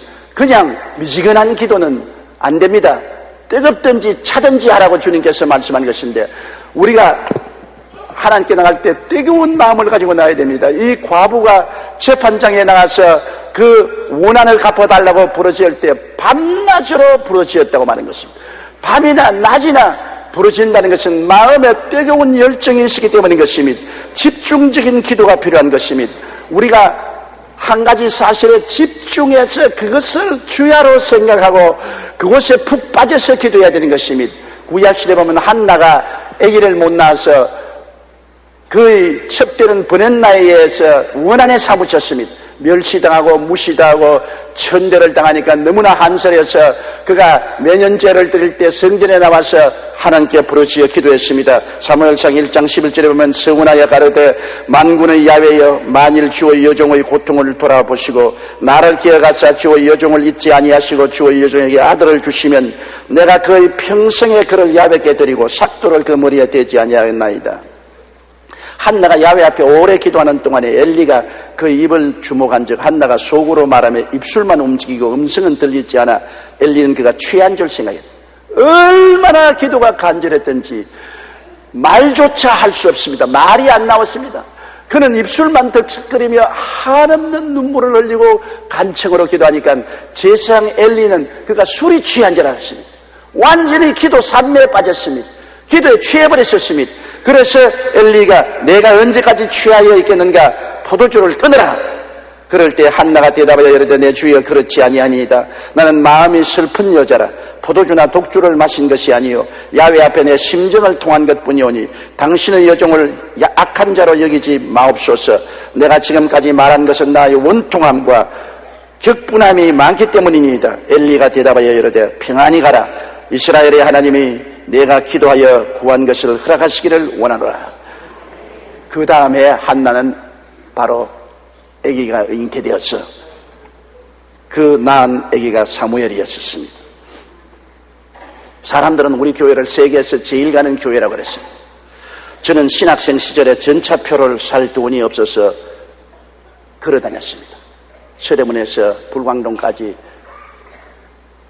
아리랑 고개를 넘어가며 걸어다녔습니다. 다니면서 보면 큰 극장들이 절비해 있었습니다. 그래서 늘 속으로 우리나라에 큰 극장들이 이렇게 많은데 왜 큰 교회는 없는가? 사람들이 구름대같이 극장으로 모여가는데 왜 교회에 구름대같이 사람들이 모여가지 않은가? 나는 세계에서 제일 가는 큰 교회의 담임자가 될 것이라고 마음에 뜨거운 소원을 갖고 그 모습을 그리며 늘 걸어다녔습니다. 가장 큰 교회를 마음속에 그려보고 뜨거운 마음의 소원을 가지고서 기도하면서 늘 서대문에서 불광동까지 걸어서 왔다 갔다 출퇴근을 했었습니다. 교회 성장에 대한 연구한 사람들의 공통적인 의견은 성장하기를 원하는 교회가 성장한다는 것입니다. 뜻이 있는 곳에 길이 있다는 옛말과 같이 성공하기를 간절히 바라는 사람만 성공할 수 있습니다. 하나님께서 내 입을 넓게 열라 내가 채우려고 하는 것입니다. 뜨거운 마음으로 입을 넓게 열고 집중적으로 간구하는 그러한 기도가 응답받는 것입니다. 사무엘의 모친 한나도 아들을 낳고자 하는 한맺힌 마음으로 열정적인 소원이 있었기 때문에 이를 위해 집중적으로 기도해서 응답을 받았습니다. 우리가 마음에 뜨거운 소원이 있어 집중적으로 마음이 혼란하지 않고 그 중심에 서서 기도하면 하나님께서 응답하여 주시는 것입니다. 바로 오늘날 우리 여의도 순복음교회가 세계적인 교회가 된 것은 제가 47년간 마음에 한 가지 목표를 가지고 뜨거운 소원으로 집중적으로 기도하고 부르짖은 그 결과가 하나님의 능력으로 이루어진 것입니다. 내 입을 넓게 열라 내가 채우리라 했으니 하나님이 채워주신 것입니다. 우리가 기도할 때 전심전력으로 기도를 해야 됩니다. 어린애기를 낳는 어머니들을 보면 의사들이 옆에서 힘을 더 드리세요, 힘을 더 넣으세요 자꾸 그럽니다. 어린애기 낳는데도 기진맥진해서 괴로운데 자꾸 힘을 좀 더 기진맥진. 저는 서대문에 있을 때 최하실 목사님하고 아현동 현주동 가난한 곳에 신방을 갔는데 폐병에 걸려서 피를 많이 토하는 산모가 해산을 하는데 의사도 없고 아무도 없이 우리 최하실 목사님은 국제 3파 면허증을 가지고 있었습니다. 그래서 할 수 없이 최하실 목사님하고 제가 가서 아기를 받아야 됐습니다. 몸이 너무 약해요. 자기 혼자 숨도 잘 못 쉬어요. 그러한 산모가 어린아기를 낳는데 저는 그 위에서 기도해주고 손을 붙잡고 있고 최하실 목사님이 어린아기를 받으면서 늘 하는 말이 힘을 좀 더 힘을 써. 아이고 죽겠어요. 힘을 못 쓰게 해요. 예수의 이름으로 힘을 써. 그럼 내 귀에 지금도 쟁쟁합니다. 최 목사님이 얼굴이 새빨개져 가지고서 더 힘을 써라. 전심전력을 드려라. 그러자 아직 어린아이가 응아 하고 태어나는 걸 보고 아이고 얼마나 안심했는지 모릅니다. 어른도 안 죽고 어린아이도 안 죽고 살았어요. 기도도 여러분 어린아기를 낳는 심정으로 전심전력의 기도를 해야 되는 것입니다. 전심전력에 기울이지 않은 기도는 그냥 오다 가다 한마디씩 하는 기도는 큰 능력이 없는 것입니다. 갈멜산에서 비 오기를 기도한 엘리야를 보십시오. 3년 6개월 동안 비가 오지 않은 이스라엘에 비가 오게 하기 위해서 갈멜산에서 엘리야가 기도할 때 얼마나 전심전력으로 기도했던지 그의 머리가 다리 사이로 들어가 버렸다는 것입니다. 그 말이 무슨 말인지 압니까? 기도를 애쓰고 힘쓰면 창자가 땡겨가지고서 허리가 꼬부라져서 새우 등처럼 꼬부라져서 머리가 나중엔 다리 사이로 들어가 버렸습니다. 그렇게 엘리야가 간절히 기도하면서 자기 사환을 보고 상국대기에 7번이라도 올라가 보라. 7번째 내려와서 손바닥만한 구름이 보입니다. 이제 큰 비의 소리가 들리니 왕에게 올라가서 빨리 식사하고 마차를 정비해서 일심으로 이스라엘로 들어가라고 말하라고 했는 것입니다. 그대로 하늘에서 청천벽력이 나오면서 큰 비가 쏟아졌던 것입니다. 야고보서 5장 17절로 18절에 엘리야는 우리와 성정이 같은 사람이로되 그가 비 오지 않기를 간절히 기도한즉 3년 6개월 동안 땅에 비가 오지 아니하고 다시 기도하니 하늘이 비를 주고 땅이 열매를 맺었나라고 말한 것입니다. 우리 기도는 간절해야 됩니다. 왜 사람들이 우리를 비난해서 통성기도하냐고 말합니다. 골방에 들어가서 기도하지 왜 통성으로 기도하냐? 성경을 알고나 해야 되는 것이죠. 골방에 들어가서 기도하는 것은 다른 사람 들으라고 미사 예구를 사용해서 기도하는 것이 아니라 하나님을 들으라고 기도하는 것입니다. 하나님께 집중해서 간절히 기도하는 것은 부르짖어 기도하되 남이야 듣든지 말든지 상관할 것이 없이 외마디 소리를 부르시더라도 하나님께 기도하라는 말씀인 것입니다. 간절한 기도가 우리에게 절실히 필요한 것입니다.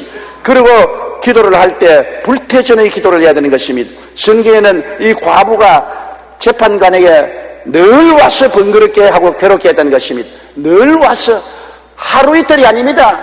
일주일, 2주일이 아닙니다. 한 달, 2달이 지나도 늘 와서 번거롭게 하고 그것도 밤낮으로 와서 부르짖어 기도했습니다. 불태전의 기도입니다. 한번 기도를 출발했으면 환경을 바라보고 뒤로 물러가고 상황이 좋지 않다고 기도를 포기하고 이렇게 하면 안 되는 것입니다. 아예 한번 기도했으면 죽자 사자 달라드려야 되는 것입니다. 좋은 사냥개는 짐승을 공격할 때 목을 한번 물었으면 짐승이 죽든지 자기가 죽든지 안 놓는 것입니다. 제가 자랄 때 우리 밑에 신손이라는 농꾼이 있었는데 그 집에서 똥개 한 마리를 키웠어요. 아유, 밥도 못 얻어먹고 비실비실한 건데 이 개를 데리고 산에 나무를 하러 갔다가 이 개가 누워있는 노루목을 물었었습니다. 눈에 불을 켜고 밥도 못 먹고 비실비실한 강아지 같은 개가 노루목을 물고 매달리니까 노루가 그걸 달고 뛰지 못해서 서 있으니까 이 농부가 가서 지팡이로 때려가지고 노루를 잡았습니다. 그 소문이 동리에 꽉 났어요. 신손집 개가 노루를 잡았다고. 그 개값이 천정 모르게 뛰었어요. 아예 개를 사겠다고 줄을 서서 오고 그 개값이 올라가서 개팔자가 상팔자가 되어버리고 말한 것입니다. 그 개가 노루목을 물고서 안 매달리고 놓아버렸더라면 자기 팔자 고약하게 되고 말았겠죠. 그러나 끝까지 매달리니까 노루를 잡아서 그렇게 몸값이 부풀어진 것을 본 적이 있습니다.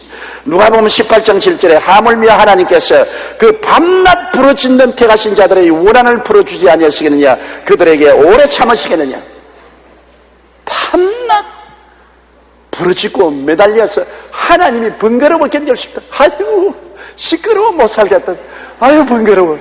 그렇게 할 정도로 집요하라는 것입니다. 누가복음 11장 8절에 비록 벗됨으로 인하여는 일어나서 주지 아니할지라도 그 간청을 인하여 일어나 그 요구대로 주리라. 친구가 밤중에 왔는데 먹을 것이 없어 이웃집 부잣집에 가서 떡 3덩어리만 달라고 밤중에 구하니까 우리 다 이미 잠자리에 들어왔으니 일어나서 줄 수 없다고 그랬습니다. 그러니까 아유, 떡 좀 주세요. 아유, 못 주니까 다음날 오라고. 이 사람이 대문을 두드리면서 막 부르십니다. 떡 좀 주세요. 떡. 다른 무슨 복잡한 말 하시면 나의 사랑하는 이웃의 친구여 예정을 생각해서 밤중에 온 친구를 대접하기 위해서 구하오니 자비를 베풀어서 잠자리를 박차고 일어나셔서 나에게 떡 3덩어리를 주시옵소서. 그런 소리 안 했습니다. 그냥 떡.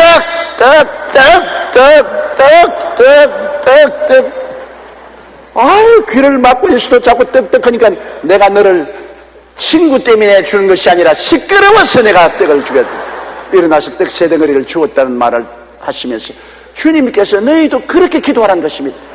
주님이 그렇게 부탁할 정도니까 여러분, 그 보통 부탁이 아니지요. 집요하게 불태전의 기도를 하라고 주님께서 말씀하신 것입니다. 최근 인터넷 사이트를 통해 화제가 되고 있는 한국 축구선수 박지성의 발을 한번 보세요.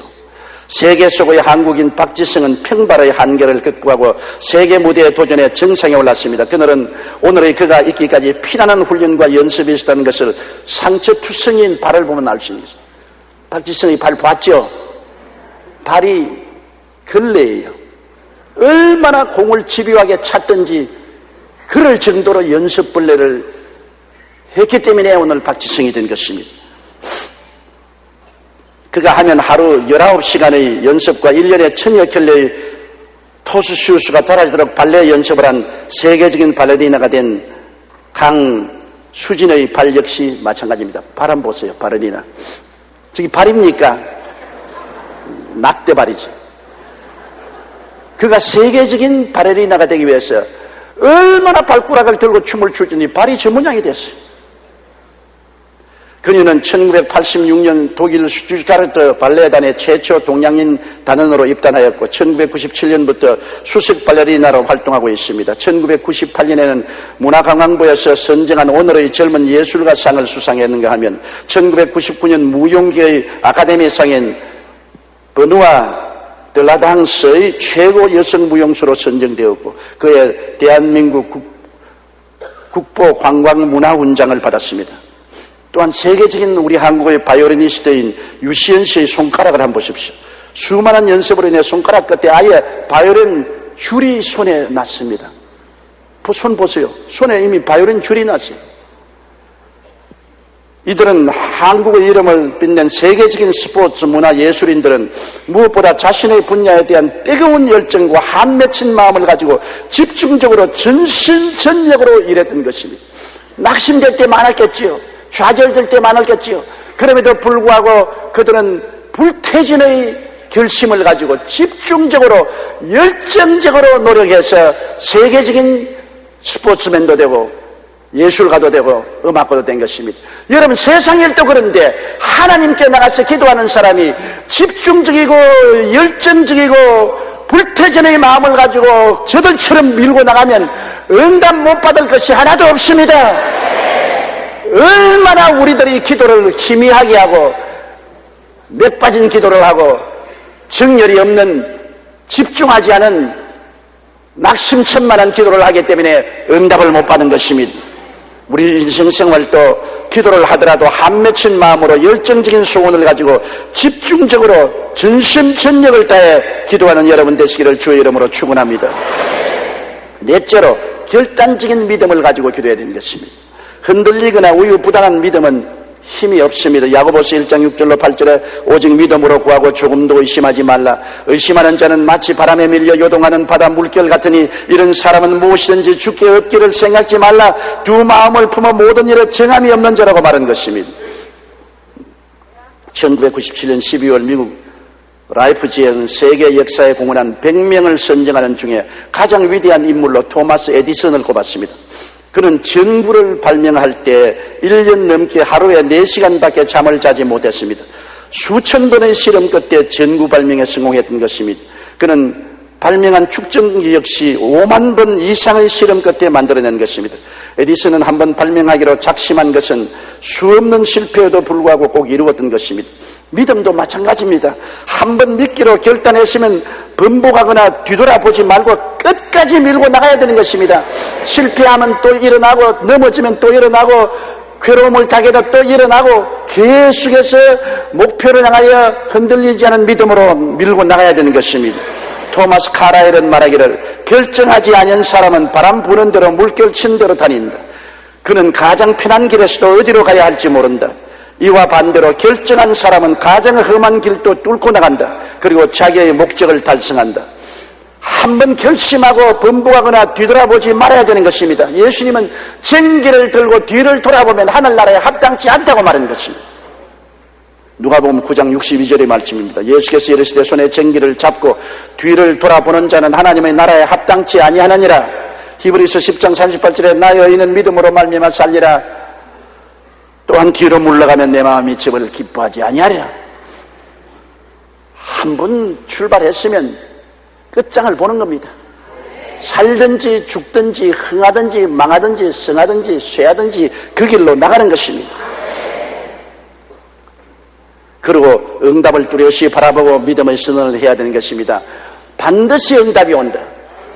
바라봄의 법칙으로 내가 구하는 것은 반드시 이루어진다. 이미 이루어졌다. 하나님 뜻에서는. 그래서 늘 기도할 때 응답이 이미 온 것을 바라보고 기도를 해야 되는 것입니다. 병든 사람은 제가 채찍에 맞음으로 내가 이미 나음을 얻었다. 그러므로 나는 이미 나은 사람이다. 성경에 나음을 얻었다고 하니까 나는 이미 나음을 얻은 사람이라고 자꾸 선언하는 것입니다. 제가 채찍에 맞음으로 나는 나음을 얻었다. 저는 제게 몸에 병이 와서 괴로울 때 하루에 1000번 이상씩 계속해서 제가 채찍에 맞음으로 너는 나음을 입었다. 저는 채찍에 맞음으로 너는 나음을 입었다. 제가 채찍에 맞음으로 너는 나음을 입었다. 계속해서 입으로 시인한 적이 있고 그 시인한 결과로 병을 이기고 승리한 적이 한두 번이 아닙니다. 한두 번을 선언하고 포기하는 것이 아닙니다. 아예 해가 닳도록 계속해서 믿음의 선언을 하는 것입니다. 그 믿음의 선언이 위대한 능력을 나타내는 것입니다. 여러분, 성경에는 이 산들을 명하여 저 바다에 던지라 하고 그 말한 것이 이룰 줄 마음에 믿고 의심하지 아니하면 그대로 되리라고 말씀한 것입니다. 태산을 옮기라고 말하고도 의심하지 않고 그 믿음의 선언을 계속할 수 있으면 하나님의 기적이 일어나는 것입니다. 응답받기 위한 기도는 전쟁입니다. 기도를 방해하는 마귀를 이겨야 하고 우리의 믿음의 진실성을 시험해 보시는 하나님의 시험에 합격해야만 합니다. 일반적인 교제의 기도나 감사와 찬미의 기도나 중보의 기도보다 문제 해결의 기도는 특단의 대책이 필요한 것입니다.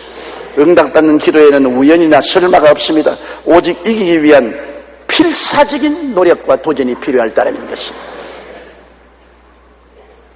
무엇인지 내 이름으로 내게 구하면 내가 시행하리라고 주님께서 말씀하시지만 그 기도는 목표가 분명해야 되고 마음속에 확실한 응답에 대한 꿈이 있어야 되고 뜨거운 열정이 있어야 되고 집요한 간청이 있어야 되고 불태전의 결심이 있어야 되고 흔들리지 않은 믿음이 있어야 되는 것입니다. 이렇게 해서 여러분이 하늘나라를 향해서 폭풍우처럼 돌진에 들어가면 모든 안개구름 걷어지고 하나님의 광명한 응답이 해와 달과 별처럼 여러분 생활 속에 나타나게 될 것입니다. 고개 숙여 기도드리겠습니다. 전능하신 아버지 하나님, 하나님은 이미 하늘에서 우리가 기도할 것을 알고 계시고 응답해 주기를 원하시고 계십니다. 우리가 입을 넓게 열고 나가면 하나님이 채워 주시기로 약속하셨습니다. 아버지 하나님, 그러므로 우리가 목표 없는 기도하지 말게 도와주시옵소서. 모두 다 목표를 분명히 가지고 꿈을 분명히 가지고 확실한 믿음으로 열정으로 집중적으로 지구적으로 확실한 믿음을 가지고 기도하는 우리들이 되게 도와주시옵소서. 기도를 통해서 위대한 역사들이 일어나게 도와주시옵소서. 예수님 이름으로 기도드리옵나이다. 아멘.